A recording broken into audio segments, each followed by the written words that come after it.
ఈ ఊరి పువ్వు కోసం అమ్మడు ఏరు దాటి వచ్చానే.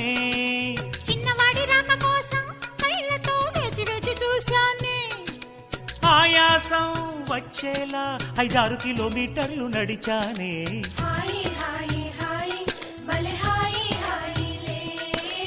ఈ జోరు నీకేలా సంధిపోతు దాకా నువ్వు ఆగలేవా? ఆగలేను నేను, గుండెలో ఆగడాలు రగిలే. చీకటి పడితే పంచుకో చెంగు చాటు సిరులే. చెలియా నీ దేహం తళతళ మెరిసే బంగారం. అరెరే నీ నోట కవితలు పలికెను ఎన్నో. కోడి కోసం వచ్చావ గోపాల, దాన్ని బుట్ట కింద దాచాను గోపాల. పుట్ట తేనె కావాల గోపాల, దాన్ని ముంతలోన ఉంచాను గోపాల.